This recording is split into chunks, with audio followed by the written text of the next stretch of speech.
What's up, everybody? Welcome back to another episode of Rap Drinks. This is episode number 7. We're here with the sound mix master, Alan Kudan. He has been doing all of our Rap Drinks episodes behind there. You probably heard him in previous episodes, you know, give a little information, some voice of God. He is also a co-host of Lunatic Radio Hour. So you guys haven't checked him out, please do. It's really good podcast. We really like to follow you. Thank you, Alan, for being on the show today. Oh, thanks for inviting me, Stefan. Cheers to Alan and all your work you've been doing. And I don't know if you guys know this, but he's actually going to be mixing live for us right here. So because budget cuts are awesome. He's also the only one that actually knows how to do it. We have a budget? No. Jesus. No one's getting paid yet. No one has told me this yet. Yeah, when your line item is 0 and you still have to have budget cuts, it's tough. Yeah, it's tough. Yep. But we want to basically start off by asking you, Alan, like, how did you get into the film industry? What brought you in here and what made you choose sound as your area of expertise? Honestly, my origin story is pretty boring. I went to film school. And oh no, which one? Just the big New York one, New NYU. Oh, okay. And I chose sound. Well, that's the thing. I went in to be, a director. And first, it's interesting how like certain things stick with you about your college career, and the rest is just like completely whitewashed. Yeah. Oh, 100%. I remember my very first day, like in the film program, we're all gathered in an auditorium, and someone's giving a presentation and says like, "Okay, how many of you people are here to be directors?" And just like 90% of the hands go up. I assume the rest want to just be DPs. Exactly. But he says, "Okay, well, 1% of you are going to go on to be directors. And 0.1% of those are going to be successful." Yeah. Shit. At least they're real. Yeah. Did anyone like automatically just say, "All right, fuck it, I'm switching my answer"? This guy. So like right then and there, I'm like, oh man, we should really keep some options open. And then just like the way the program works is you work on everyone else's film as a crew. You rotate through, shooting people's films, lighting them, doing sound. And for me, like I had never considered sound to be a thing in the film industry. Was sound always the last one that people raise their hands for? Often, yeah. Often like nobody wanted to do sound and I loved it. And so, like, that's just business 101. If there's like a really marketable thing that you love and nobody else does, well, fuck yeah, do that. Yeah. I remember there's like a very specific turning point where just like, I don't know, I just love gear. I just love stuff and like what stuff can do. And I was at a friend's place and they said like, "Oh, check out these dope headphones." And like put on like a high-end pair of headphones for the first time, and I'm listening to music that I've listened to hundreds of times before, and all of a sudden it sounds new. Like that was a weird experience. Oh, and so, I was never a music guy. I think I'm actually one of the 3 people in the world that's a sound professional and also not in a band. But that's fair. Yeah, that's fair. Yeah. And all of a sudden I'm like, wow, this is the world of sound recording and how like good gear does cool things. And then I just kind of like went down the rabbit hole of like, wow, this microphone can do this thing, this recorder can do that. I just love this stuff. And that opened so many doors, and I just really love the work. And here we are, many years later. So at NYU, when you were doing this, you were studying sound while you were doing that, and you came out of there with focusing on sound, or were you still like, I'm holding on to being a director at some point? I mean, film school and teaching you things are like, just doesn't happen. So, it's great for introducing you to concepts, but in terms of like learning sound, no, that didn't happen. There's a couple sound classes, and that's like where you learn the fundamentals, but you learn everything in the field. You learn absolutely everything, because, sound as a whole is, it's a technical craft, right? Which, and anytime you have a technical craft, that means kind of like anybody can do it. You just learn it. You just learn the rules, right? How did you learn? Well, what I'm trying to get at is that it's not so much just being able to like record it in like a box. You have to be able to like work within the network of the crew, being able to get it in a difficult environment. Yeah. You know? Yeah. So, and all that just comes from work on set. Wow. It's interesting because I'm a lighting guy now, and a lot of the things that I do now are eye lights on sticks, and my light comes before the sound guy's boom. And so I've got a light on a boom, and the sound guy's got a mic on a boom, and he is behind me. And so there's like this really weird kind of like, I meet every single sound guy that we work with. Oh yeah. The mixer, the utility, the boom op, all of them. I make sure that I know all of them, and I need to talk to them in a very specific way so that I'm not fucking with their job. But it's also like, hey, you're not going to see this scene if my light's not here. And they're like, it's okay, we're going to ADR everything anyway. Wow.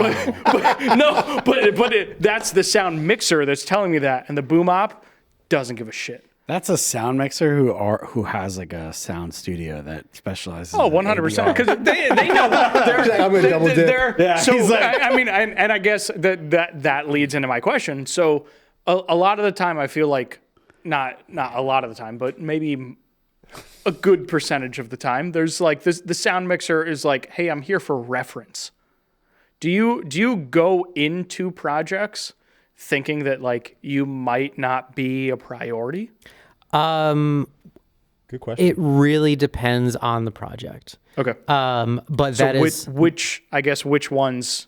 that's not at all an uncommon like practice though. You know, every time I'm doing a commercial, 9 times out of 10, I am here for fun. Yeah. Where, you know, just in case that actor improvs that crazy line, cool. They're still going to ADR it, but they want the reference. Right. They need to know what he ADR'd. Yeah. Yeah.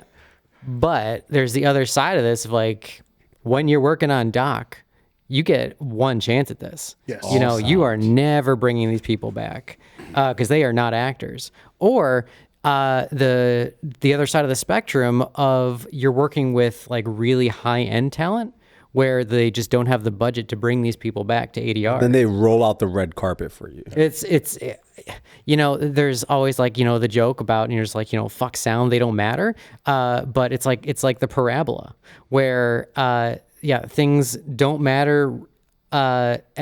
When you're first starting out and like they just have absolutely no money for anything, like, yeah, sound really matters because they don't have any post budget. Right. And then it kind of like dips and like, yeah, fuck you guys. It's a reverse bell curve. But then you get back up and you're with A-list talent where they have them for 1 hour. Yeah.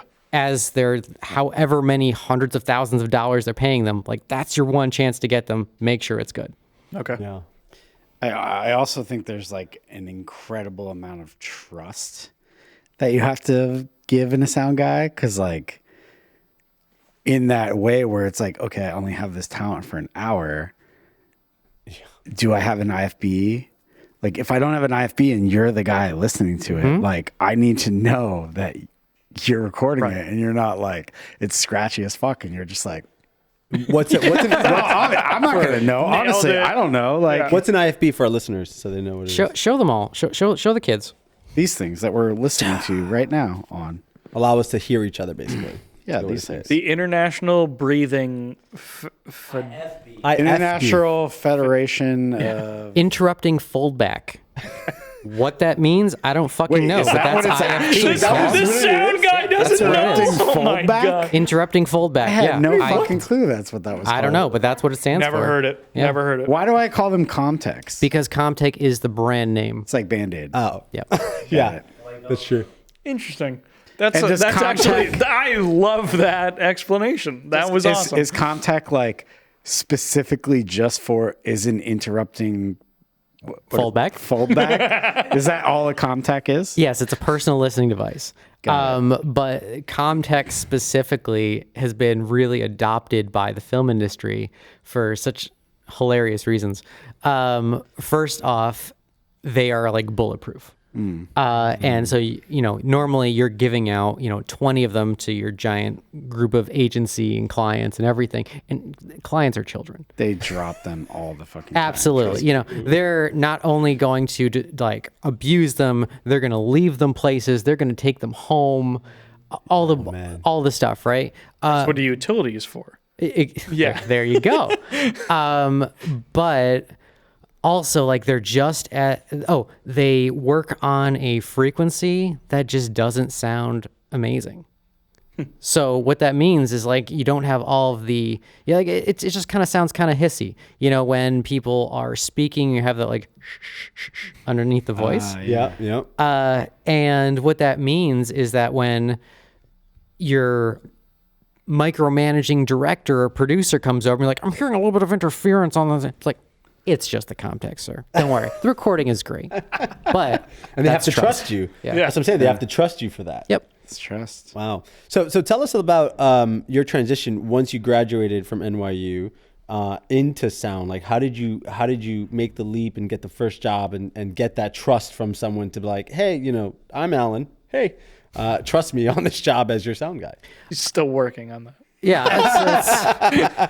Hi guys, my number is right here if you want to call. He's done a great job with rap drinks, guys. We believe in him.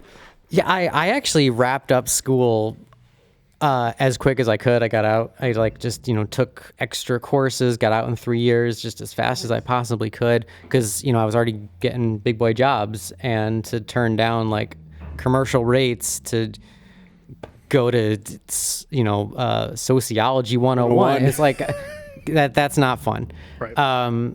So yeah, I wrapped it up as quick as I could. But the reason I was able to get work off the bat was you just kind of advertise yourself as I am this specialist, and it's a skill that kind of everybody needs. So, people were either already out of school, already making their first movie, you'd made a good impression, you've just kind of worked for free on their student film. And I also just made a kind of a personal, I don't know if it's rule or business model of just if you can do it, you do it. Yeah. So I was just working on every single weekend was full with someone's short film or personal project or just something. And sooner than later, I was just booked solid, and I was still in school, and I'm I gotta get out of school. Out of this. Yeah. So for future sound mixers coming into the industry, what do you recommend as a starter kit for them? What did you have that worked really well that you would say this is good to have in your kit today? You rented from school. Don't lie. Actually, I had a very unique situation where I interned a couple times during college, as you do. Yeah. And the first internship was just a complete waste of time. I interned for Ridley Scott's company, and it's wow, what a name. Yeah. This is going to make, and they literally put me in a closet scanning production books. No. Wow. They hung their coats over me. So where I would very warm. I would pop out at 6:30 and can I go home? And they're Jesus Christ. Can you go home? Where have you been? Are you? And at that point I was I should probably find something else. Yeah. After that I started interning at Gotham Sound. Nice. And that was opened so many doors. So Gotham Sound being one of the biggest sound rental houses in New York, if not the only big sound rental house remaining. And they're absolutely awesome there. So what they would do is obviously as an intern, you have to do some busy work, including, I don't know, just normal intern bullshit. But if there was no work to be done, they wouldn't give you just busy work. They would give you challenges. So they would just put out all of the big boy toys and fuck with them and be this is not working, fix it. And so I just got really good at just troubleshooting gear, but big boy toys, right? Yeah. And then I remember just one day, and they also had this great, they just taught me this great mentality of, sound guys need to provide their own gear. That's just something that is expected, sure. Right? So there's a kit charge for that. Oh, absolutely. Yeah. But they don't say that. They don't tell you that. They don't tell you that, but Well, what they're trying to say is that like if a client who doesn't know you calls you up and says like, "Hey, I need this thing," and you're saying like, "This is my rate, but also I own nothing," they're like, "Okay, well, let me go with the guy that has all the shit." right. Unlike a lot of other professions where Camera. yeah, exactly. You're right. They're not expecting like your gaffer to provide his entire, multi-ton grip truck. They are now. Well, that's unfortunate, and I'm very sorry. Well, a gaffer doesn't have a grip truck. I'm just a little sound guy. What would I know? Everything fits into a backpack. You can just go on the subway. Yeah, unless you're me and I roll in with my. You have LED sound equipment? He probably does. We'll get to that. We're gonna ease into it. There's a lot going on. But yeah, keep going back to it. But Gotham just said like whatever they're gonna say you need this, and just say you have it, and we will rent it to you at a crazy discount. So for a while, I would get calls, and they would say like, "Hey, these are our needs," and I would say, "Of course I own that," and then I would go to my boss and be like, "What the fuck is that?" Yeah. And I would get it at a great rental discount, do the job, and that was that. Then I lined up my first feature, bought a kit, and momentum. Yeah. Well, so I know you had the unique opportunity to do something like that. But what would you recommend if someone starting off, they wanted to get like a simple kit? What would it be? It's right now like everything in the industry is changing so quickly, gear wise. Yeah. Like I say that because like things are coming out with like all these new features, things are coming down in price, but like the last project I did, I'm on a full season of a TV show, and I'm using the very first mixer that I purchased in 2010, right? Wow. And that is that's getting rented for 5 months. Like great. So that's kind of like the beauty about sound stuff is that you're never going to have a producer being like, we want the latest and greatest. They just want it to work. Yeah. And they just want to hear it. Yeah. If you can prove to them that it works, done. So just get something that is like solid, reliable, that you can grow into. Yeah, but you also have like a really calm demeanor. So when someone talks to you, I've seen it myself when we work together, but like a producer's like, I need this. And you just go, yeah. And then everyone just feels a lot calmer because you know what you're talking about. And That's like, trust. Yeah. That's a lot of trust in that. Wait, you're not providing 4K sound for this? I don't understand. Oh, no, I am. Oh, okay, cool. We have the latest gear, You have right? 4K? Yeah. This is 4K? It's actually 6K. 6K sound? 6K audio.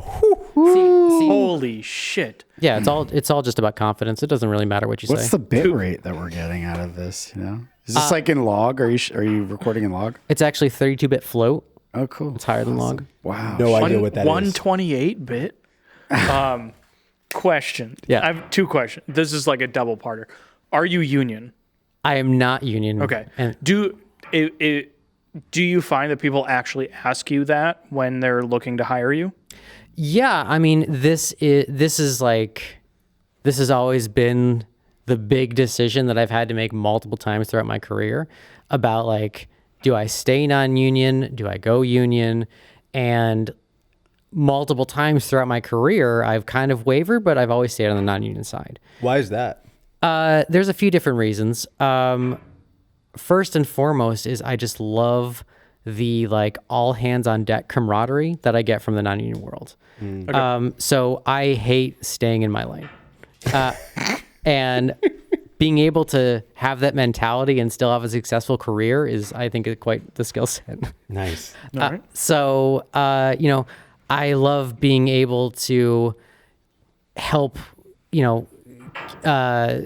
camera load into their thing. If a grip needs help setting a flag, I love being able to jump in and help him just like hold the other side of the floppy, like while he's setting in the C-stand. And I've worked on a lot of union sets. I say that like still always being non-union, but it's just like kind of like it's a bit of a different mentality, at least in my experience. How does that work for you guys? If you're on a union set but you're non-union, do you get a waiver or does it matter? They don't care. They don't care. He doesn't deal with that at all. That's correct. Yeah. So most of my commercial work is I mean, all of my work is non-union because I'm on officially non-union productions. But most of my commercial work, besides myself and the PAs, every other person is union. Wow. And they're just, changing their names on the call sheet. That's it. That's business as usual. Mixing it around. Whatever. Yeah.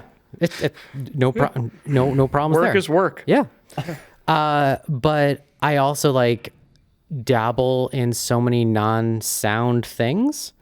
I shoot as well. I like to gaff, that to go full union sound is just going to be I don't know. I don't know if that's necessarily the path for me. And just throughout my entire career, there's just always been a big opportunity placed right in front of me during the decision period, and I took it. How does that happen? How do you get into other shoots of dab? Are there your own productions that you're working on that you get to dabble as a gaffer or be? I will talk to this because you know why I always hire Alan? Why is that, Mike? Is because Alan comes with things that other sound guys don't. So Alan's the only sound guy I've ever hired where I'm like, fuck, I'm short a Noga arm, and I go to Alan and he has two. Or I'm like, fuck, I wish I had another camera to get this one angle, and I'm like, I just don't have it. And I go to Alan and he's like, I have a camera. You have a and camera? I'm like, yeah. What is in your kit? Hold on. It's important to be prepared. Like, What is the camera? Is with it a like capital Is it P. like a fucking? no, it's like Ari? he's got like a Or is it 5D. He's got the camera that I need for that. Like, oh, I just need this stupid little insert camera. And I'm like, I just don't have it. He's like, fucking Mary Poppins. And then Alan's like, I have it, and I have two different lenses. Wow. And then he charges you $600 for that. No, it all comes with Alan's kit, and that's why Alan has, that's why I feel like, especially with the sound guy, like there's kind of like this thing as someone who works in cameras, like there's kind of two different sound guys, and there's like the sound guy that's grumpy and hates everyone. And then there's the sound guy that won't shut the fuck up. That just talks. He's in that nonstop. sweet spot. And Alan is right down the middle in this sweet spot where you're like, God damn, Alan has everything, isn't grumpy, and knows how to talk to people like a normal human being. Yeah. So that's why I feel like you're just constantly Well, thank busy you. and booked. Because I'm like, you're a rare breed. When someone finds you, they're like, I'm not going to let go of Alan because he just fills this void so perfectly. That actually leads into like a really good question that I had, because I feel like a lot of sound guys fall immediately into the shitty rigs world. It's where, in the sense where you don't get to choose the clothes that those guys are wearing. You don't get to choose. The woman is wearing a dress. You don't get to choose anything that's going on set. But you have to be the person that hides the mic, the lav, the whatever is there, and you just have to make sure that it works. So is there anything like, okay, you always have moleskin, you always have double stick tape, you always have like, is there anything that's like, you absolutely have to have this in your set as a sound guy to make sure that your job, because you don't get to choose what happens before you show up? That's where I view the sound people. Yeah. So, in a perfect world, you're working, on a narrative film. You are brought on with ample pre-pro. You get to work with the wardrobe department to like really finesse the costumes going into it. Perfect. Then it's going to be a piece of cake to do that job. But everything's cotton. Yeah, exactly. Everything has like a nice flowy like neckline. Like but they're all wearing slacks. It's not like tight. And then you pants. show up and it's all tight silk pants. God. Well, so like one thing I tell a lot of people that are just like trying to be like, well, how do I either get better at sound or how do I get my work? And the answer for that is like, do doc. get good at doc because you are going to have one chance to get these things. And they are not actors, and they are not going to bring wardrobe changes, and they're going to wear something fucking stupid that you cannot mic, but you're going to have to mic, and it's going to have to sound great. So, you know, really crazy patterned shirt. You're going to end up with the turtleneck raincoat. What? Yes. Turtleneck windbreaker. Yes, I know love this. that. I wear those Every time you move, it's just Friday. like, That's my Friday outfit. Yeah. and it's like an Italian in a turtleneck raincoat, so he's just fucking doing this the whole Just time. gonna do this for the rest of the for the interview. Exactly. And meanwhile, all of the all the higher ups are like, oh my God, you look so gorgeous. What designer is that? But yeah, you just need to have a arsenal of tools. And like a lot of people just assume that just like a lav is like a lavalier microphone is just like a sound magnet. You just, once it's on the person, it just gets the sound from the person. And the best sound ever. Oh, totally. But like mounting it a millimeter this way, a slight fold in the fabric, a slight crumple in the tape makes it completely unusable. Like miking people is the hardest part of doing sound, I'd say, from a technical aspect. So like I have just like a little pouch about this big with all of my miking supplies. But if you were just like open it out and dump out like all of the tapes, all of the clips, all of the fix-its, there's like well over $1,000 worth of stuff in that little thing of just fix-its. Just because every so often you're going to deal with something that is stupid. Vampires are expensive. Vampires are very expensive. I mean, you can't just have a vampire. You can only bring them out at night. So a vampire clip is something that it grabs the microphone, right? And then it has two like needles. Fangs. Yeah, for their like fangs. teeth. and then that just kind of goes through the fabric. And so in this case, if you're dealing with somebody that is like just a sweaty mess, that, you know, tape is just going to fall off, or if it is just such thin fabric that any tape on the other side, you see the entire thing right through. You just bite just a couple threads of the fabric, and then that's how it holds on. And then you have to like walk them through, like, just so you know, when you take this off, be like, let us do it, please. Yeah. But if you They never do. They never will. Yeah, if you're bad, just like be very careful, because otherwise you're gonna scrape your face, and then I'm gonna have to deal with a production report. So, you know, there's just a lot that goes into it. So you talk about working on these sets and getting good at doc, right? If for sound, have you have any experience where you've worked on or had some shitty rigs experience working on some docs that you thought were like impossible to get done and you made it work? So honestly, that's how I started shooting in the first place, was on doc. I do a lot of verite doc, and in a verite doc, you're just a complete fly on the wall micro cruise, because you're just kind of like popping into someone's very intimate life. And talk about, you know, like building trust with somebody. It's usually a very sensitive subject, is why they're doing a verite doc in the first place. On a project that I've been working, it's still technically ongoing. We've been shooting this for about 5 years now. Wow. And you know, the best docs take years to make. It's 2023 right now, just so everybody knows. Thank you. It's, yeah. Yep. It's, So like, you know, we'd have the director was shooting herself because we just had to have such a small crew, and then I was doing sound. But you know, when you're doing verite doc where nothing is planned, having a second camera is so helpful.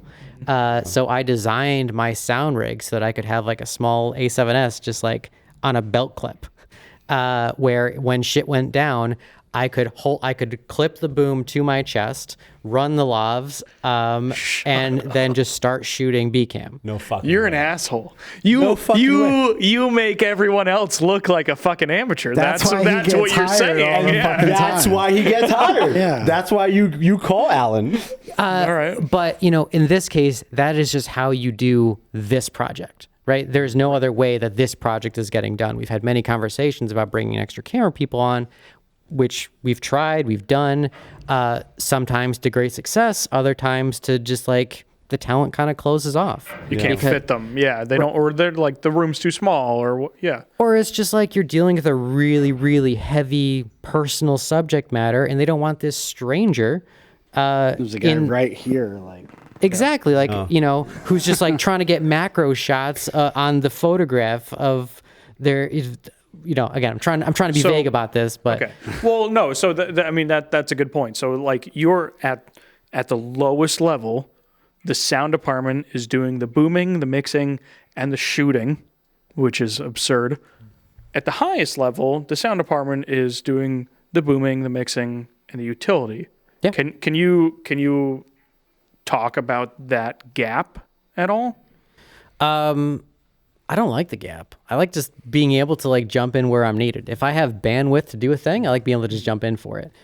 Wouldn't you say it's kind of like the mentality? Like, are you, you talk about that gap, but is it like, are you just trying to be like, no, I want my check and I'm just doing sound? Or are you like, no, I'm invested in this project. I like this project and I want to be useful and kind of secure yourself for potentially the next project so that you continue to work, right? So you kind of go into that gap and you're like, fuck it.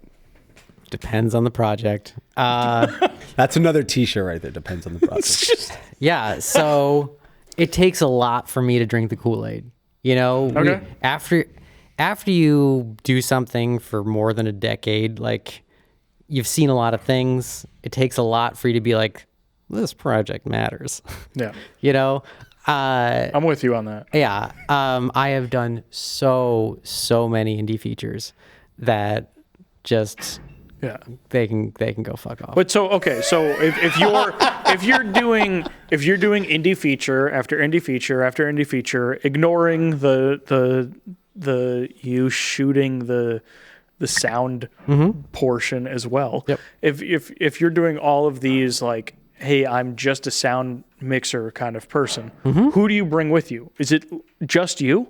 Oh no, if I am just showing, if like I am on a commercial, if I am doing a commercial for, I don't know, some new type of toilet paper, my God, I want the entire team. I wanted to make sure. You have like 5 utilities. Oh yeah, everybody gets a paycheck that day. Okay. Yeah. All right. Yeah. I just want to know you got the guy holding the boom. You got the guy who puts the lavs on. He's behind the mixer. I just want to know where that gap is. You need the guy that hands the boom op his boom. Okay. No, I'm totally in for that. What a job. Hire me anytime for that. No, dude. I'm of the mindset that production is the enemy. So like they are the ones that have the money and they will pay you, and you tell them what they need to pay you. So it's like in my world, like what I want to say is that yes, you need the guy that just holds the boom before the guy holds the boom. Absolutely. So I'm curious, when you go to a new project and they're saying, hey, this is what we want to do, where do you step in and say, this is what we need to do what you're looking for? Oh, sure. So like on a new project, there will be a lot of like hard ass boundaries about, this is what this costs. We are going to need this thing. You cannot do this without. It takes a lot of trust on, both sides. To be like, okay, yeah, I can do this by myself. Right. That's after we've worked together for a while. That's after I really like the person. That's when I understand that this isn't just someone trying to make a paycheck on my behalf. Mm-hmm. This is like, we're actually trying to make a project that matters, which is a very rare thing. Yes. No project matters. That's bullshit. No. Name one. Anything that I work on personally. Shut the Why the fuck would you invest in it? When was the last time you worked on one of those? Just shot a feeture for 2.5 fucking years. There's a lot of negativity on this side of the room. No, hold on. Sorry. I worked on that one. That one was good. But fuck you. Just gotta like protect my aura here. No, but I mean, like, what's the point of being in this industry if like the project doesn't matter, Bert's just jaded, man. Like, are you just trying to make money? Because I'm way too jaded. Stefan has like a bunch of money pyramid schemes that will make way more money than this. It's true. Bitcoin. Yeah. No. I understand that. I've had somebody tell me straight to my face that I'm way too young to be as jaded as I am. Because you're from Boston. You're not fucking No, young. it's old it as has, shit. It has nothing. I'm an old soul. That's what it is. But no, I mean, grumpy soul. fucking grip ass bitch. Bah humbug. Yeah, it really is one of those things where you need to decide, like, okay, I've worked with you on X number of projects. I like you enough to say that I'm going to cut my rate this much and do twice as many jobs.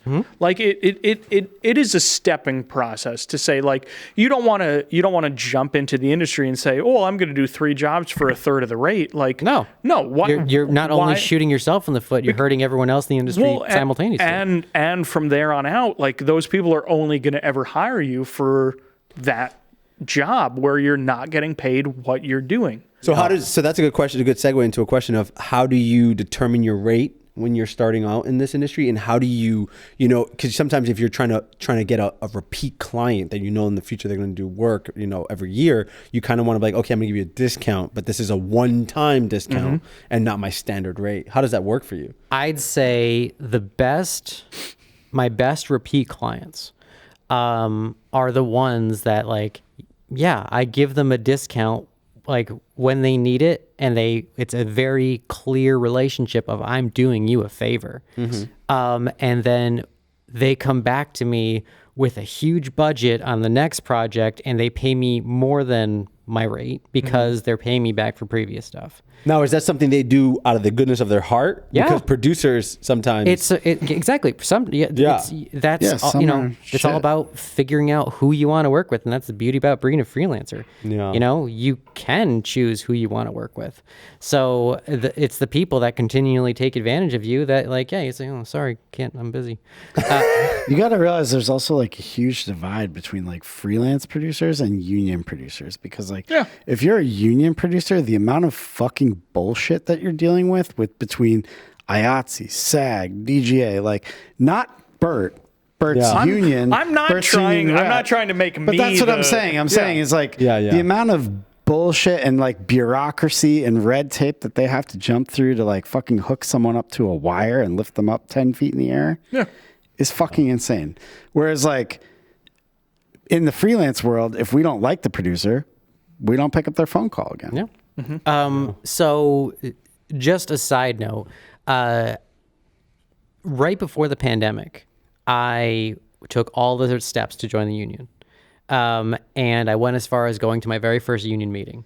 And this was like, so sorry. This was specific. Well, here's the thing. It was, specifically, for all the people entering 52S Sound. I'm so sorry. And they said, some of you, there's some varying skill levels here. Some of you guys are veterans. Other you guys, are a little bit greener. So we're just going to go over some things so everyone's on the same page. And they say, okay, so who can tell me what this is? And they hold up a fucking boom pole.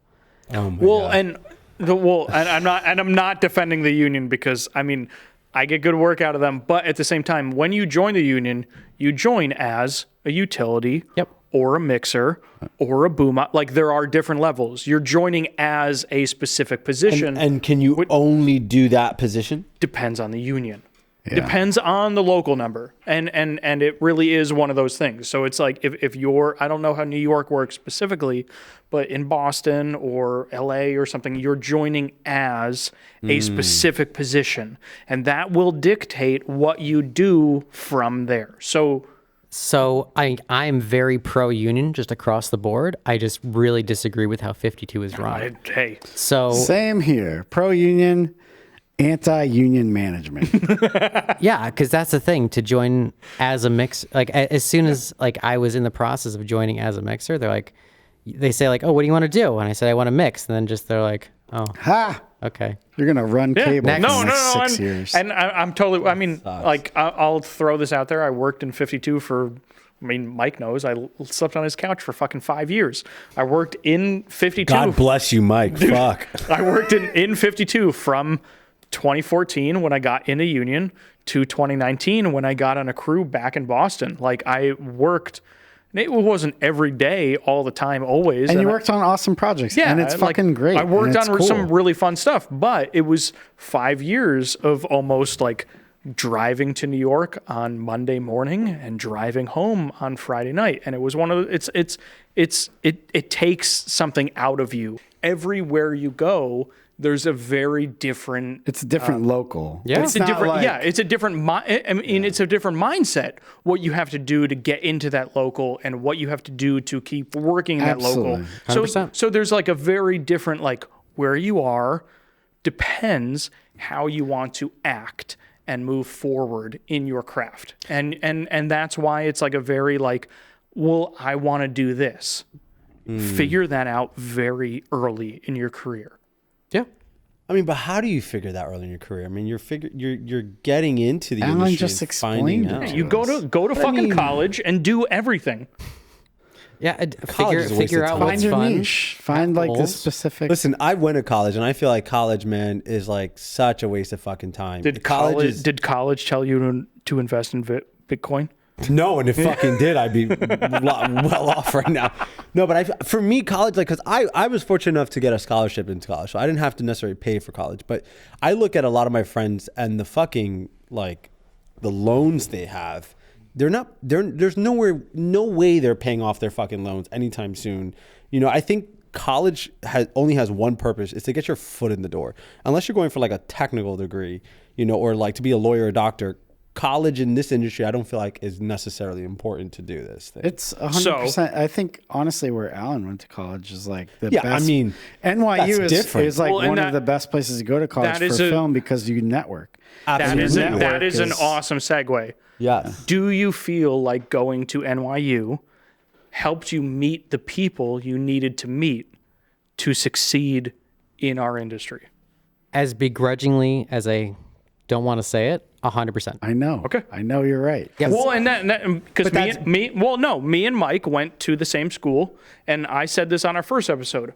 I don't think I would be in film if I didn't meet Mike. Yeah. And that's specifically one of those connection things. So, But there was no one for me to meet.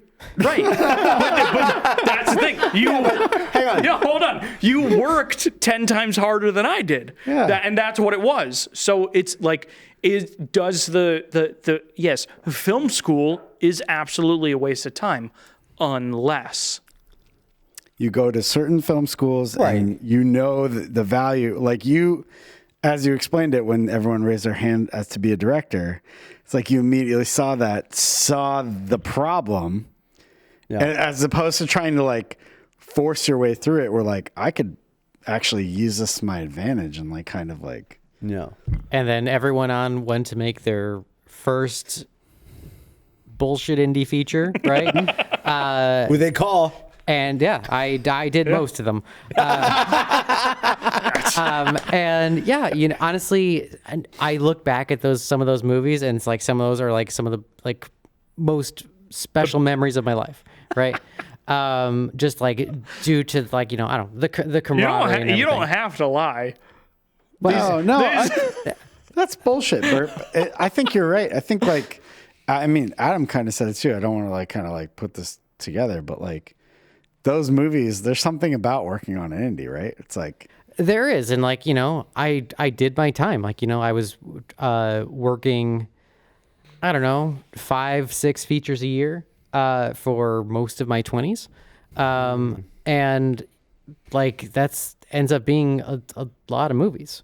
There were times where I was literally wrapping an overnight on one movie and having the equipment truck move my shit to the next one.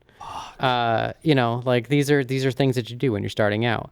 But because like you see the opportunity, like I was, this was an interesting one. Let's hear it. So I was just finishing someone's movie, not super notable.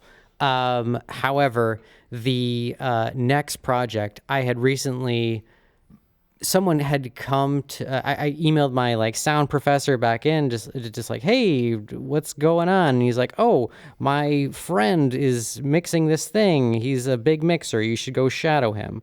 And this turned out to be Todd Maitland, who is like one of the most prolific sound mixers like in the world. He's like he's done like every Will Smith movie, right? And so I got to shadow him for a day, and like I'm picking his brain the whole time. And of course, he just like gets an email for some complete bullshit project that he has absolutely no interest in doing. And so he just calls him and says, I got the guy for you. And he's like, you can do this, right? I'm like, yes. I have no idea. Kudan for 100%. No idea what the project is. And so this ended up being a project called The Great Cock Hunt. They've rebranded afterwards. That's Stefan's life story.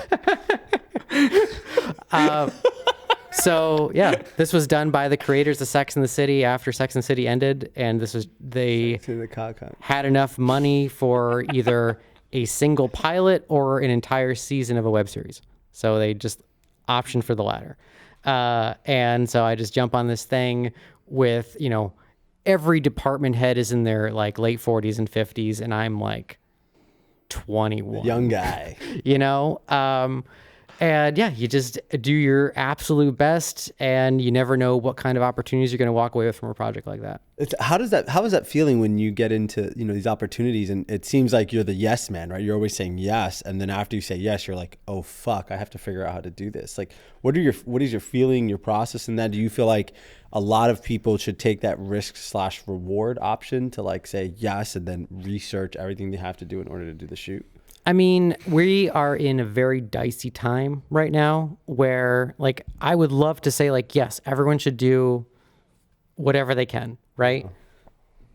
However, we are also in a time where cost of living is through the roof. Everything is more expensive. Budgets are going down. Rates are not where they should be. And so half of me wants to be like, yes, when I was doing this, I just said yes to everything and just said thank you for whatever was paid to me. But things are different than they were 10 years ago. You can't do that anymore. Yeah. You have to be able to fight to make sure that you can live, right? And because they are going to call you for the same rate next time because you're known as that guy. Yep. Networking isn't everything. You have to be able to make sure that, you're charging for the appropriate amount of gear, your labor, your overtime, all the stuff that... How do you find out that stuff? If you're trying to get in this industry, how do you know it's a good rate that you should get paid? Like, is there... that's easy. Hindsight. Hindsight? Yeah. I thought that was a website. I was actually going to say, I'm on the other end of the spectrum as Stefan. I was going to say, like, okay, this guy that you just met, that you were on a project with for one day, recommended you for a different job. How many other people did he bypass before he was like, yeah, the guy that I just met at 8 a.m. this morning is the guy for your job? Like, what do you feel in that moment when this guy you don't know was like, hey, someone's going to call you tomorrow morning and is like, he's got the break of your life. What are you going to say to him? Like, what's your budget? What's your price? Yeah. You say, hey, what number did you have in mind? And they throw out a number and you say, I can work with that. Did the guy you were working for that gave you that job advise you at all? Absolutely not. No. But that's what it sounds like. That's what it comes down to. It's like a Western to see who says like, what's your budget versus. Right. Oh yeah, it's like what do you charge? Who would like we'll meet you at high noon in the fucking. Whoever throws out the first number loses. Yeah, that is just a little business mantra. No, I would say if you throw out a number and they say okay, you lost. Sure, because you threw out the first number. If you threw out a number and they go, well, we don't have that, then you know where the top is. You know what I'm saying? Like say I'm like, hey, Alan, I want you to do sound on this. What's you and your full kit? And you're like $2,500 a day. And I'm like, I don't have that. And then you can go, well, what do you have? Yeah, but what if the opposite? what if they were willing to offer 3,000 and you cut yourself? I think you're both saying the same thing. We are. You're trying to decipher.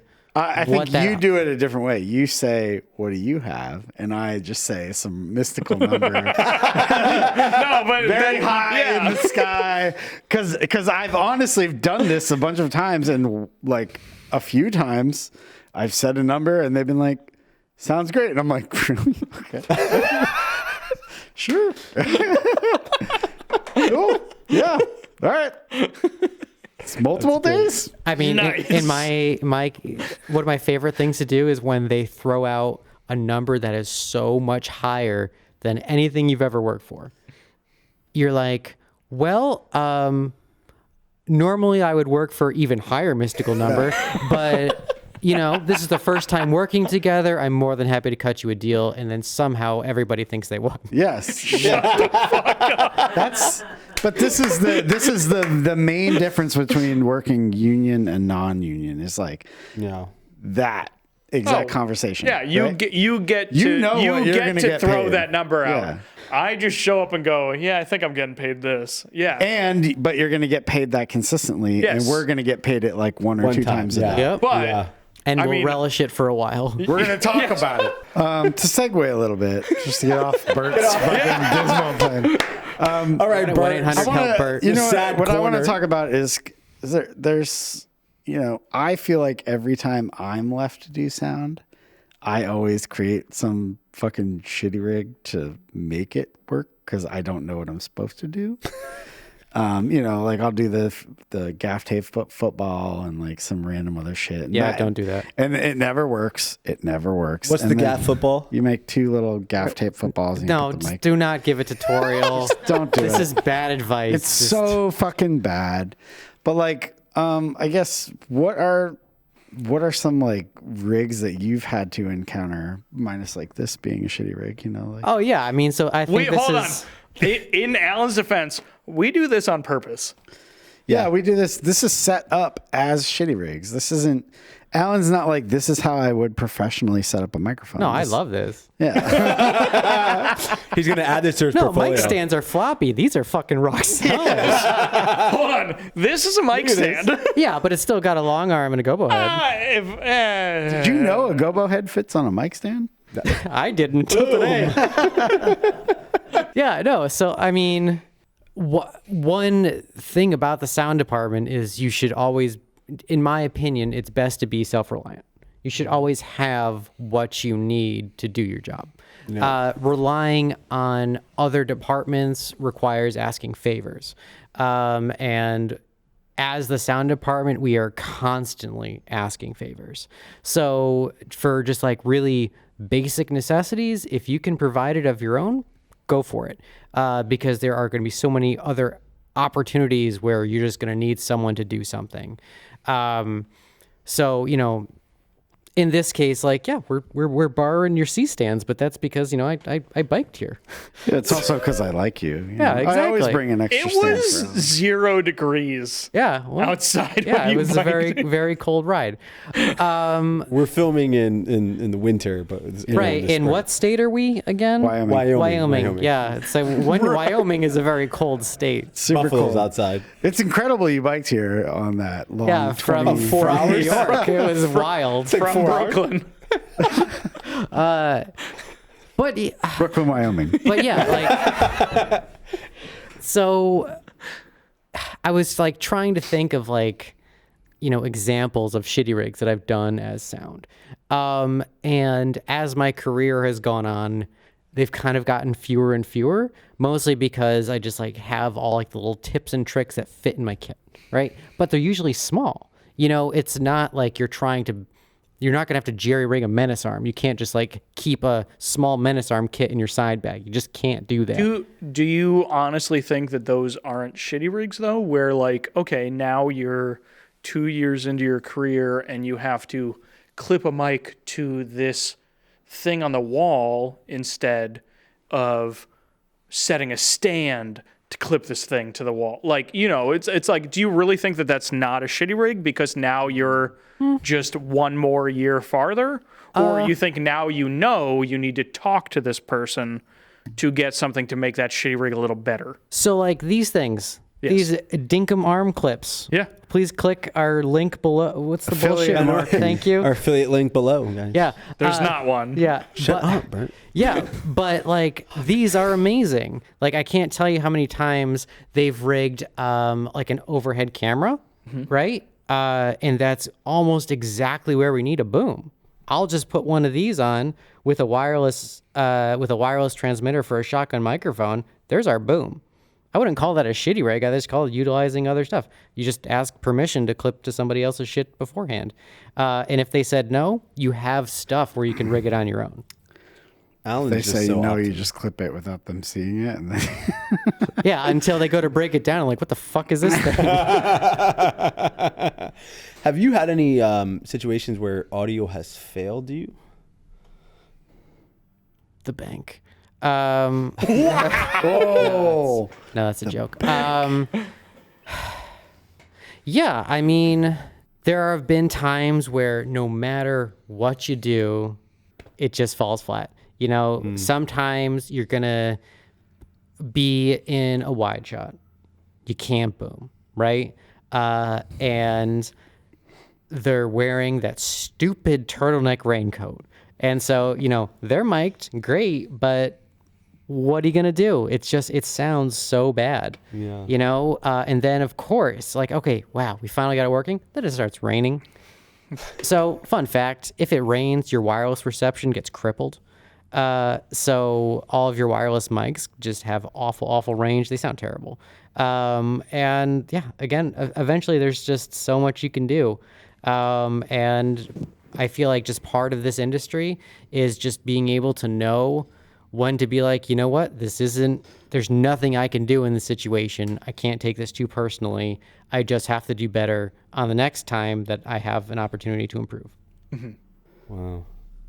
Do you have any tips or tricks? So that whole idea right now of the whole the rain messes up your reception. Like, do you have any tips or tricks for people getting in the industry? So one thing that just a great example of just like having to really think on your feet in terms of sound, make things that are maybe a little uncommon, not being able to follow the business as usual of mic and the actors and boom overhead. Like, that's great, but sometimes that's just not a possibility. A great example of this is hidden camera shows. You're going to be working... Fuck those. Absolutely fuck those. you just touched a nerve. I assume most of us have worked on hidden camera shows. I think Bert's worked on... I've walked into one on lunch. I hated it. You go.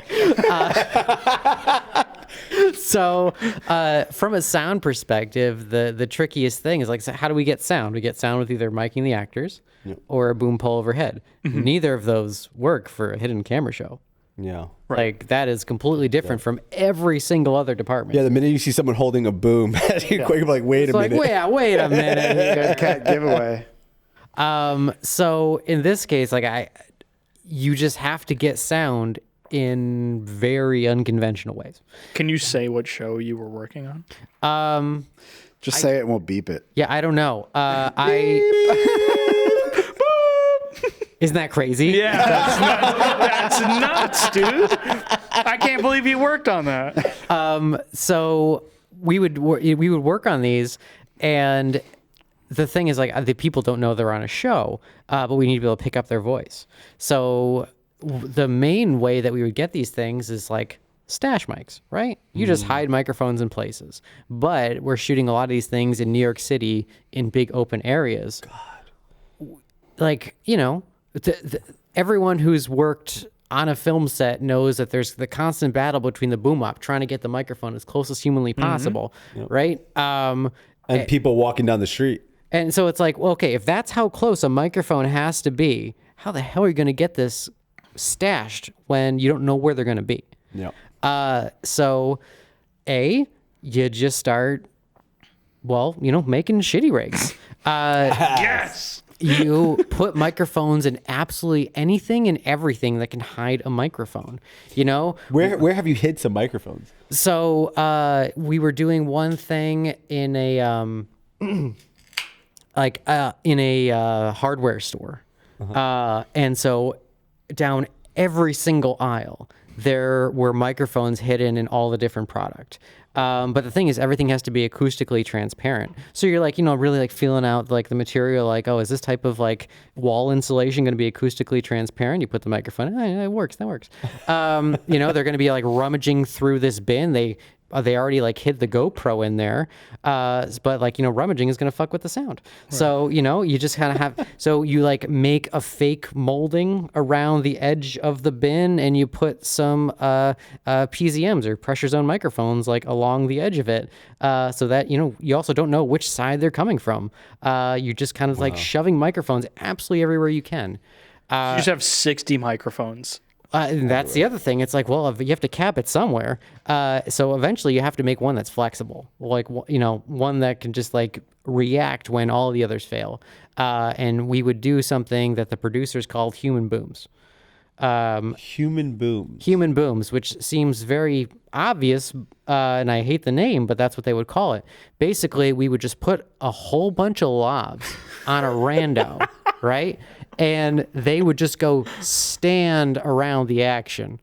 How much does that person get paid? I want that job. Okay, we can put you in touch. Yeah, he's not working right now. No, I'm good. The job. I'm so good right now. Lower your mic a bit. Sure. Yeah. No, I'm not the actual lower. Yeah. I don't Out know, of your I face. don't want to go over the pop filter. Get the Yeah, it's so funny because you watch the final pieces and like, eventually the people that were our human booms would try, like, they would just go stand next to the person. And of course they're all on earwigs. Yeah. So earwigs being the hidden earpieces that sink so far into the ear that you can't see them externally. But there's like, some push to talk mics that the directors and the showrunners can talk to them, being like, go do this, go say this. And we would get them going up to just like total randos on the street and saying things like, hey, what do you think's going on here? And then just like taking a step back so they could be out of the tight shot. And yeah, they would, and then the people would be like, it's so crazy. I just saw this person do this crazy thing and here's my reaction. And that's how we would get sound for this when all else failed. Yeah. That's crazy. Human boom. Boom, shitty rig. I'm in. We had another one where people were engaging with a raft that was being floated out into the river. And what do you mean engaging? Like they walked out to a raft that was empty? So like, our people, just like, the show people would, as part of the gag, would just be like, hey, get out. I'm trying to be deliberately vague to not give away what the show is. That's fine. And they would, kind of like rope them in to like, go do this crazy thing out there, right? Survivor. Yeah, but we needed sound. Alan worked on Survivor. No. Only season 7. How many are there? 34? But so many. It's like now this. We would still need sound from these people. And we have no guarantee that even if they're out on the raft, which is fully mic'd, full microphone array, that we would still get sound from them. Because people do really, really unexpected things. Maybe it flips over. Or whatever. That would be bad. But it could happen. You have to prepare for everything. Yeah. But they had to wear life jackets in order for us to get insurance. So we had microphones sewn into the life jacket so that at the very last minute, that when like the person was like shoving a life jacket on them, now they're mic'd.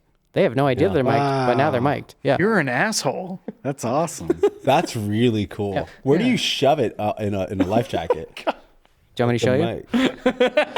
Wait, it's in the life jacket and then they're going in the water? No, they're going on the raft. Oh, yeah. So what do you do? How do you waterproof a mic? Like insurance. So that's the thing. Insurance is important. They make waterproof transmitters. They do not make waterproof microphones for transmitters. They make hydrophones. Why won't they? Is that a thing? Is that something they should do? It's just you insure half of it. The other half is like, well, I hope so. I mean, yeah, one half is like $400. The other half is like $2,500. Right. Sure. Oh. Right. Yeah. It's just, I heard a story from the mixer that worked on Jersey Shore. And oh God. It was you. Okay, go ahead. The lav packs. Only season 7. Well, the lavs, the entirety of it were listed on the Expendables budget because they could not stop these guys from jumping in the pool. Jumping in the pool, bar fights, fucking liquor flying everywhere. It's just a mess. It was simply the pool. When you say the entirety, you mean the transmitter, and everything. The lab, everything would just get completely fucked by the pool. They don't give a fuck, man. No. How many shows are there that people do stuff like I've seen like actors drop mics and the sound guy must be in the back pissed that they just dropped. That's that's a comedy show. Like that's not even like a. Here's the thing, Stephen. One of the reasons why these things are so expensive is because they're durable. So, I have seen actors just go sprinting down the street and then suddenly they are just trailing their microphone. It is bouncing on cobblestones. And I'm just like, that'll probably be fine. Damn. Probably. Damn.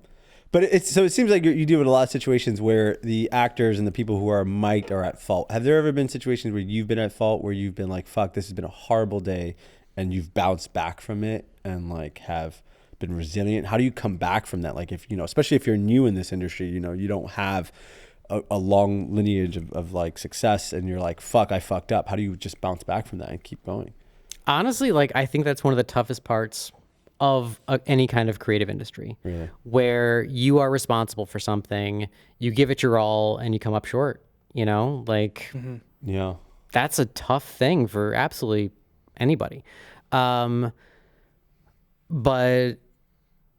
you just have to take a big step back and just like look at like what the real problems were. Is it something that you did knowingly? If so, like, man, you fucked up. Right. Don't do that again, right? Mm-hmm. Use it as a learning experience. Or did you try your absolute hardest, do everything right, and it still just came crashing down around you?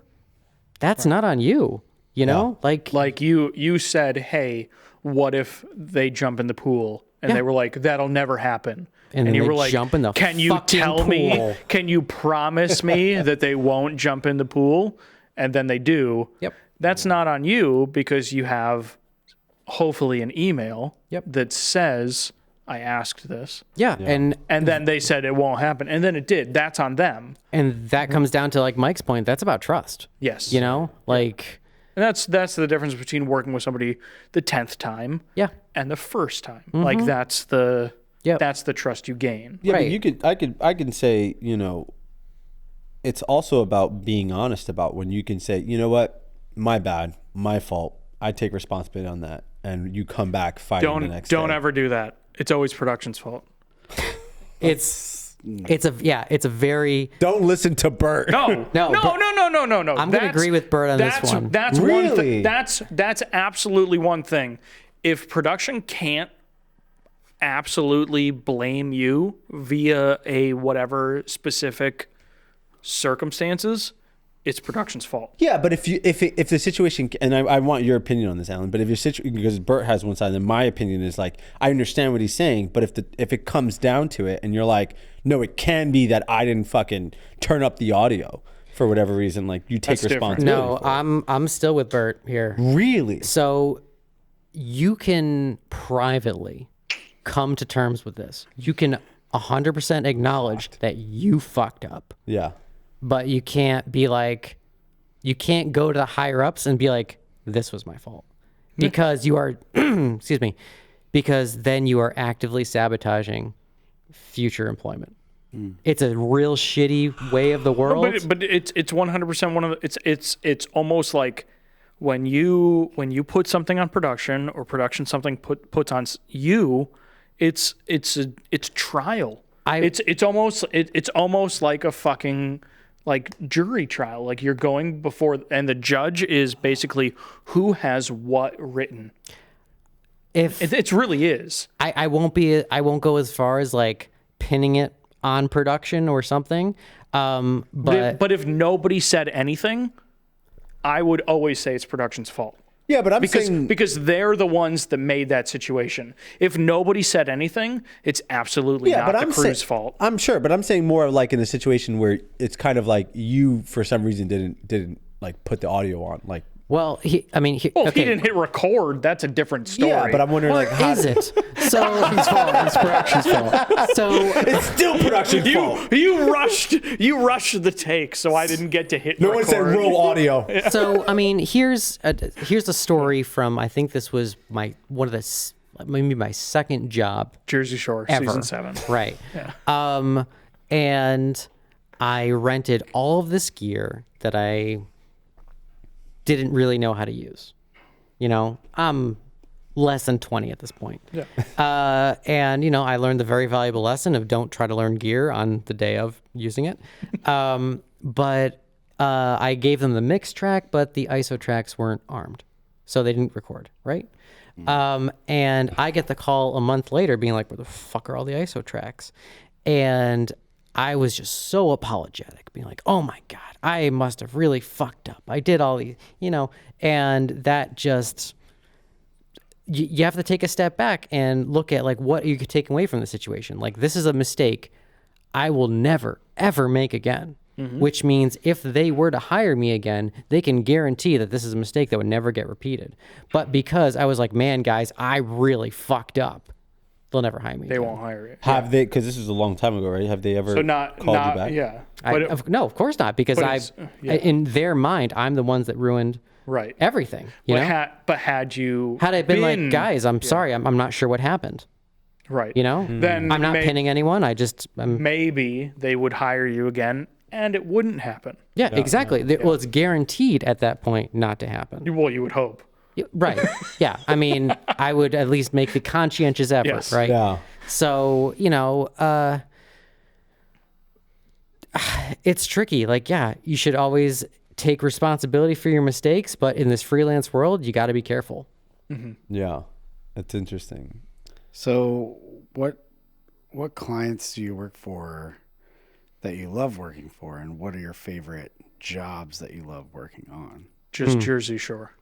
Well, we already know Jersey Shore season 7 is like probably top 5. So Honestly, the situation is one of the most pleasant human beings on the planet. well, he's just so easy to mic. It's just greasy everywhere. He loves the situation. He's on. He's in the always hair with move to them. his shirt. It's always you no clip to his shirt. hair, Yeah. no shirt. He's So, just, fun fact, every single Fuck up. every single NFL or NBA player I've ever mic'd has a shaved chest.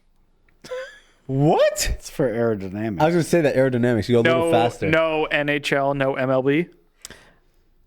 NHL is just all hair. I know. I've never mic'd the chest of MLB. It's always been like in the uniform. Yeah. The only jersey that actually has a seam in the front of it. Yeah. You have mic'd. Right, because you can mic right in the seam. It's a perfect place for the microphone. Interesting. Yeah. Okay. Yeah. But that's your fun trivia for the day of every. And you've never done NHL? I have done NHL, but NHL is kind of. I've only done when they're playing, so they're in like full hockey pads and everything, and like that's a whole other animal because you have to prepare the microphone not just for good sound, but to like take a beating.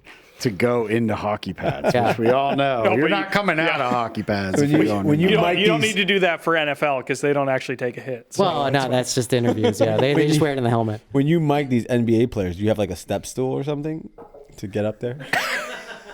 No, you say, sir, He's not sir, that please short. come down to me. Come down, sir. Yeah, please, thanks. No, that was just your fun trivia. I forget So- what the fuck we were talking about. The question was, that's- what are your favorite jobs to work on? Yeah. So honestly, my favorite jobs are ones where I'm not doing just sound. you like being C-cam. I do. I really do. Jesus Christ. Well, I mean, sound is a very technical craft. You know, there's a. Camera's not. I'd say camera is far more of an art form. It's much more subjective. There's not necessarily a right way to shoot things and a wrong way to shoot things. I would 100% agree Yeah. with It's just how you would. It's all your perception. And I'm curious about some of the work you've done outside of being a sound mixer, right? Sure. Like I know you have Lunatics Radio Hour, which I'd love to talk about. Sure. But what are some of the other works you do as well? Besides that, I know you also DP and direct. I don't direct. Definitively no. I did one short and realized I hate actors. So that was that right then and there, which really cemented the whole sound thing, I gotta say. Where you directly deal with actors. You do, which is just the worst but part. he gets to tell them what to do. You'd be like, hey, you're fucking up. Yeah. Come And here, an let me actor's mic going you. to take that as like, oh shit. Is this... Yeah. That's, if only it was so simple. That's amazing. No, I can't tell you how many times I've had like an EP come to me and be like, this actor, like, this A-list actor is coming. Whatever you do, don't upset them. Make them happy. Do whatever you need.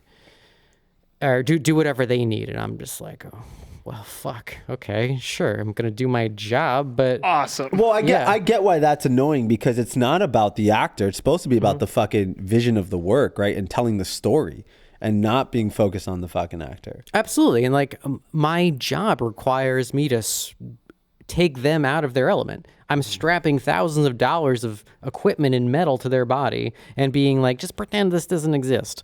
Like that's an ask. Well, I guess that's a great, if you ignoring the actual transmitters, receivers, mixers, whatever, microphones, if we've asked Corey this in the past for like art direction, if you had to have 3 things in your kit as a sound mixer Sure. to make any job work well, what would you absolutely have in your kit that doesn't actually record audio, I guess? Like, what are the supplementary things you have? Honestly, they're all miking supplies.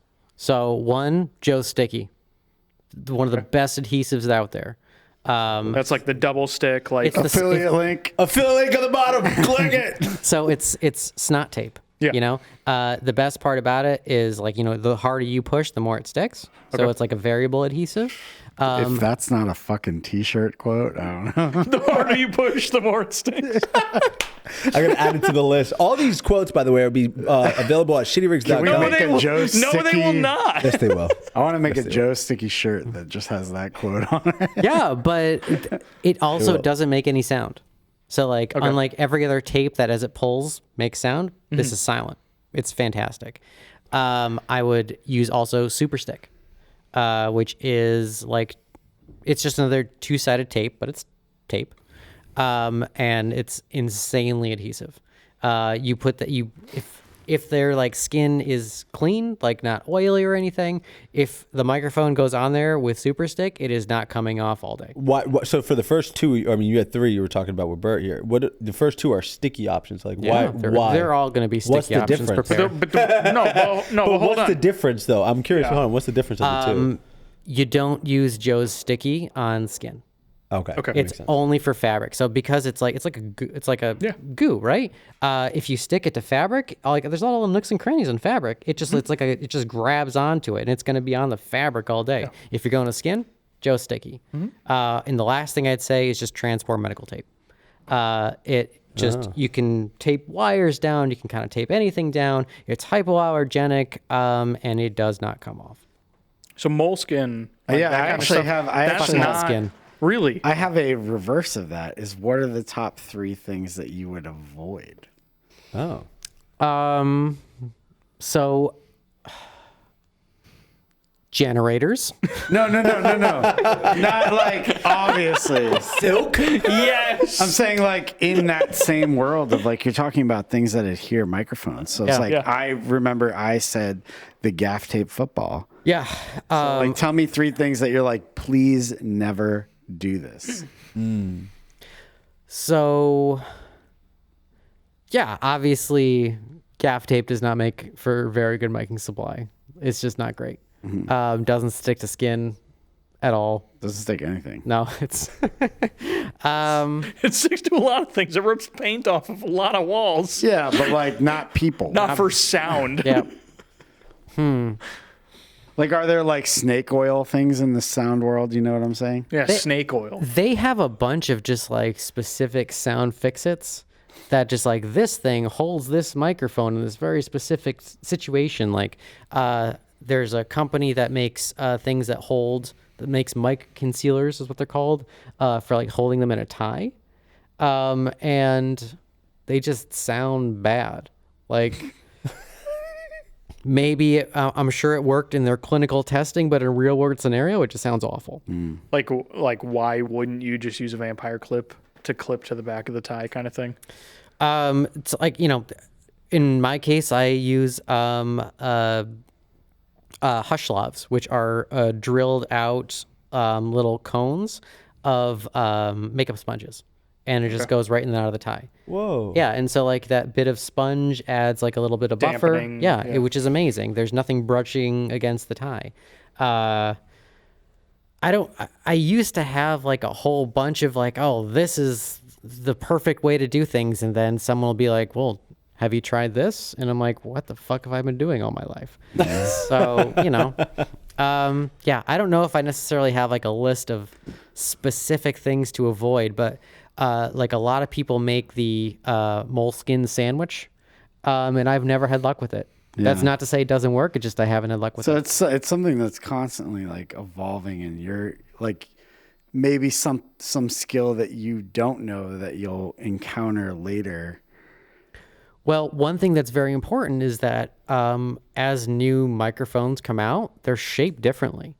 And like we're talking about a millimeter here, a millimeter there, but it makes all of the difference. What do you mean by shape? Like is the capsule is shaped differently. What it's capturing. So it's either forward or omnipresent. Not its pickup pattern, like the physical shape of the microphone. Okay. Sometimes it's like a perfect cone. Sometimes it has like a little bit of a flared top. And this drastically affects how you can mount this microphone. But it's just the mounting. It's not the actual capturing of the audio. Most of them are going to be omnidirectional. They make some that are indeed directional, but for a lavalier, that's kind of tricky because you never know how you're going to have to mount it on the person. You just want to. Yeah. In theory, you would want a lav to just get it all. Yeah. In theory. Right, but then you're dealing with a very high noise situation where you need a directional lavalier. But Right. Now we're just like getting to the real nitty gritty. Yeah, sorry, I was just curious. But yeah, there's a lot of like things in my bag that I just don't use anymore. I used to make these custom things where it was a combination of a vampire clip and a hushlav. So the vampire clip with this like giant foam barrier around it, which was great. And then I found out a company made a thing just like that, but 1,000 times better and pre-made. So I was like, okay, cool. I'm just going to buy your shit now. So, it's just, you just got to be flexible and evolve and not just get stuck in your ways.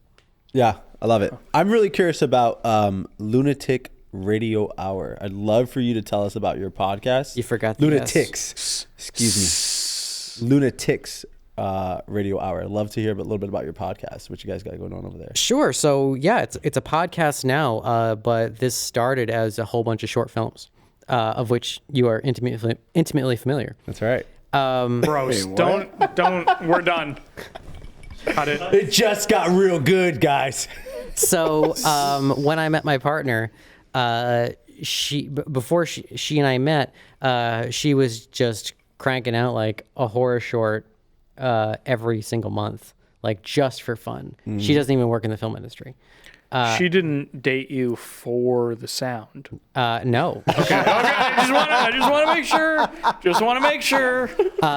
Yeah, just like she was constantly making these horror shorts, and then we met, and being a film professional, we of course started collaborating on these, and yeah, we were just making lots and lots of horror shorts, and then through a job that Steph and I met on. I was like, hey, we got this upcoming one. Do you want to be a guy that gets murdered? And he's like, well, I mean, it's more than that. We had just met, and then Alan goes to me and says, hey, so do you want to get murdered from a guy that finds you on Craigslist? And I was like, what? So basically, my dream. Yeah. It's basically me going, yeah, I just want to die. And I get like, I look for on Craigslist and like, oh my God, kill me, please. It's really fulfilling. What's the Craigslist ad for someone who wants to die? Yeah. Go to Films About Lunatics and search My First Murder. That's Stefan's movie. Great. It's actually really great. But yeah, then the pandemic started and any kind of collaborative project kind of went out the window. So we started a podcast called Lunatics Radio Hour. And what do you guys talk about on the podcast? It's actually a history podcast, and it's about the history of horror. So we just do deep dives into certain topics, whether it's like a certain type of monster or a certain type of trope in the horror world. And there's like, we figure out where the trope comes from or the mythology behind the monster or something like that. Just like, again, it's a history podcast.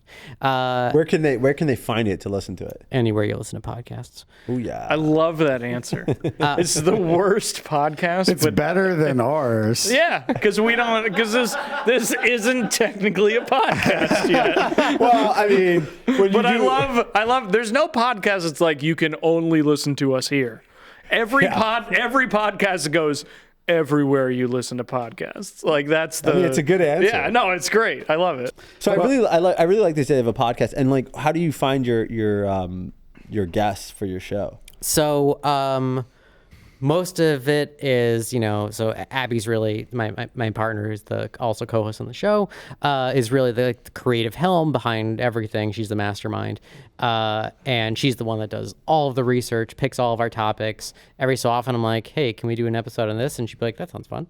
But yeah, she just is amazing at project managing this entire thing. That's awesome. And so we'll often have experts in the field, or, if we're talking about a certain topic, we'll find an author that has written a book on the thing and they'll just be a guest on the show because, hey, that's cool.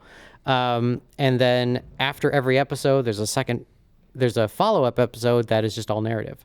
Where, say we're talking about killer clowns, then we'll have a whole bunch of narrative stories that get voice acted. And that's awesome. It's just a bunch of narrative selections. Yeah. So I want to know, what advice would you offer people coming into the industry? People coming into this industry, whether it be starting off as a sound mixer, starting their own podcast, what advice would you offer them? Don't. I'd say the barrier to entry is lower than it has ever been in just the history of sound recording. To get a very decent setup is very, very achievable. But the most important thing is make sure your quality is good. Even if you have the world's greatest content, people don't want to listen to it if it sounds like ass. Yeah, because I hear that you can not necessarily skimp, but the quality of the video can be a little bit less as long as the audio is clear. Oh, for sure. So, if people are just listening over their headphones, make it good. It's not hard. You could have a bad microphone, just record in your closet. So there's no reverb, all the sound dampening, all these things. It's going to sound great.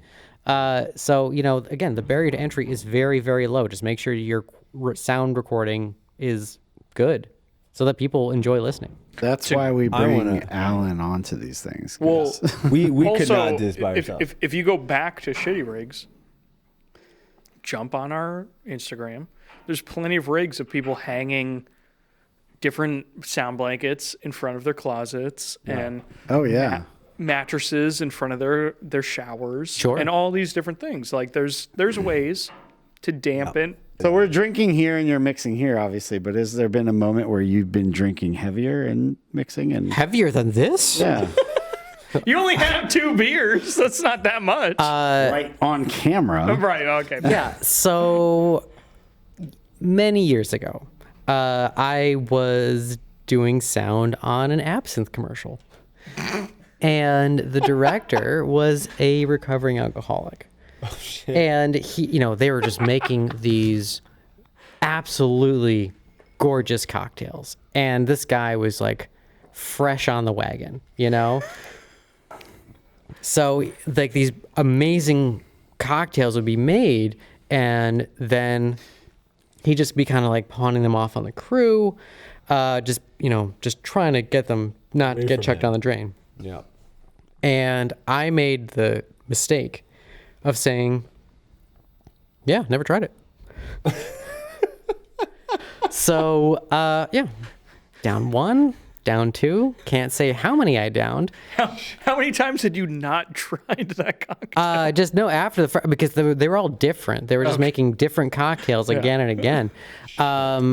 Eventually, I just wake up at home the next day. What? No way. And I have most of my gear with me. But yeah, so I have to like return to the set the next day. Because fortunately it was an in-house production company. They were just like, they shot on their stage, thank God. And they're just like, yeah, you left all this stuff here, man, you were a riot. So I just gathered all my things and just walk ashamed home. Did you like listen to the audio? Did you hear anything that you might have said or anyone else that like, this sound guy is crazy? No, sound was great. Look, So did you actually, when you listened to the audio, you were actually rolling at the correct moment? Oh yeah. Whoa. Yeah, this was a broadcast piece. Yeah. Worked out great. You never stop doing your job. No, never. And you are of course ready to not. join the union. The union's going to call you. They want you. All right. Well, now that you've enlightened us with that, please tell us about your LARPing story where you had to dress up in a LARPing. I wouldn't say I tried to dress up. You were eager. Were you forced to dress You up? just happened to. I was just very successsul. So It was a sound mixer LARP. this was a documentary on LARPing, a feature length, and Does everyone know what LARPing is? Do you have a cape right now? live action role playing, not on me. But all of these people, we're somewhere in the woods in New Jersey at this LARPing camp. And like all these people are paying good money to have this experience. They want the full fantasy experience. Yep. And they don't want to be taken out of it by modern clothing, modern technology, all this stuff. Like this was like laid down as law. This is Stefan's weekend. Yeah. That's where I know you from. Sir. Yeah. So for the entire documentary, so the first time we went to the shoot, we got introduced as travelers from the future. That's how we had cameras and everything. But they were kind of dissatisfied that we still weren't dressed up, right? We still need to have something to like make us something, right? So for the rest of it, the director just like went and bought a bunch of just like costumes and shit for us that we would have to wear. And I mean, I don't know. I take pride in my work. So I took, I had this like Viking costume and like I added horns to the headphones. I wrapped I put like fur over all of the sound rig and everything, you put on the big boots and everything. And I turned the boom pole with full Zeppelin into giant Warhammer. Shut the fuck up. Did not. Yeah. And so, this was great. I fit in just with everybody else. You still have this. Yeah, it must have a photo of this. You guys, you're getting caught up in the minutia. No, we need this photo. Yeah, there's got to be a photo. I actually agree with Bert on this one. And like, yeah, it honestly, like this project was a ton of fun because, anytime you're in a community where people are just like all into something, it's contagious. And just everyone's having a ton of fun. We are very, very deep into the woods to make this happen. So like we're also doing a lot of like really crazy camera shit. Like we're filming at night we can't have any lights because electricity doesn't exist. So everything is IR cameras. But what we did was like on the boom pole, we mounted a whole bunch of IR lights with an IR GoPro. So, like I was also the crowd shot guy, when we just had like a whole battle happening, I would just extend the boom pole 12 feet into the air and get our crowd shot. And I would also illuminate the field with the IR blasters. So, I'd say overall it worked out pretty well. Wow. So no one out there realized what was happening. But you were still able to capture everything. To my detriment, I got hit with so many foam weapons because I looked like I was just part of it. Fireball. Yeah, and then You died so many times. and then I would turn around and they'd be like, "Oh, sorry." All right. So I heard a rumor about you being on a set with some large sound mixer guys that are like the size of refrigerators. Can you tell us a little bit about that? Good old local hires. So like I feel like one of the main attributes that you need as a sound person is just to kind of be nimble and fit into small places, right? You know, we're working in a small space as is, right? Yep. And you have to be able to work around cameras, work around lights. You know, we're already standing right where they want to put the key light. You know, it's like Always. Yeah, we're just we're helping you out. Honestly, we're doing your job for you. We should. You like see where that boom guy is? That's where the where light you're putting goes. it. Yeah. That's where the light goes. Always. Yeah. And then it has happened on multiple times where I am somewhere out in another part of the country and the local hire boom op that they get me is just an enormous human being. And they're real nice people. But it makes the job tricky. And this one guy, the majority of this movie took place in a mobile home.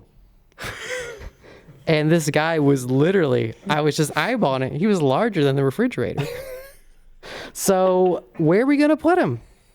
In the refrigerator. I don't really have a good solution. Oftentimes he would be in the next room over. We give him the feature pole. So, you know, he can get 26 feet away. Shut the fuck up. So this is a guy that doesn't have to hold the pole That over his. sucks. That sucks so much. He's so big, he doesn't have to have the pole over his head. He just holds it normal, right? I mean, he's strong. No one wants to hold it like that. Oh my God. Yeah, it was tough. It was a really tough situation because again, everyone like such nice people. Their hearts are in the right place, but if you don't have the right physiology to just like get where you need to be to do the job, then we have to work around that.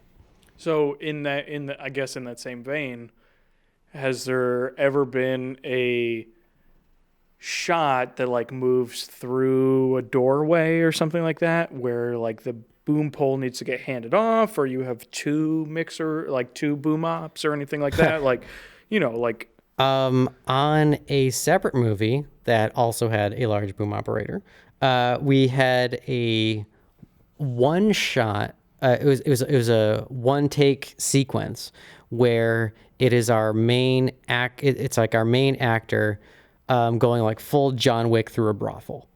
Okay.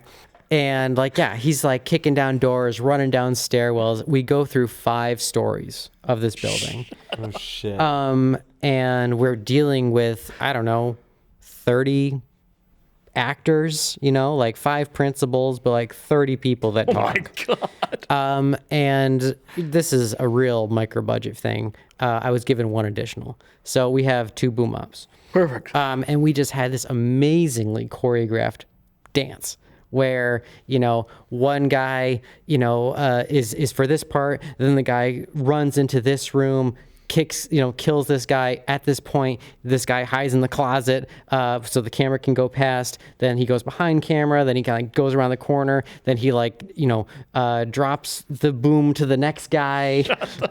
And, you know, he hands it off. And then it's just an absolute crazy situation. 5 stories, like 3 minutes long. It worked out great. It's like every so often, just like that stuff's fun, you know? Like that's the type of stuff where you only get in narrative situations where you have lots and lots of rehearsals with lots of moving parts and stunts and shit. Stunts are great for sound because it just slows everything down. Of course. Yeah. And like that type of stuff is like just super fun. Wow, man. Well, guys, honestly, I just want to thank Alan for coming out today. I really appreciate having you on. It's really good for everyone to He's see. here every time. Yeah, shut up, Bert. Yeah, but this is the first time he's on this. Yeah, that's what I'm trying to get to. Okay. Thanks for coming from over there to over here. Bert could never fucking let someone do an outro, guys. No. Jesus Christ. But anyway, Alan, thanks a lot for being on this side of the camera today. I know my pleasure. It's honestly, we could not make this show happen without having you here. I'm well aware. And with that, I'm gonna pound that for you. And with that, we're gonna thank you guys for all watching. Please check out Lunatics Radio Hour. We will put that link in our description below, so you guys can also check them out. Give them a follow. Thank you so much, and we'll see you everyone on the next episode of Rap Drinks. Peace. Bye. Peace.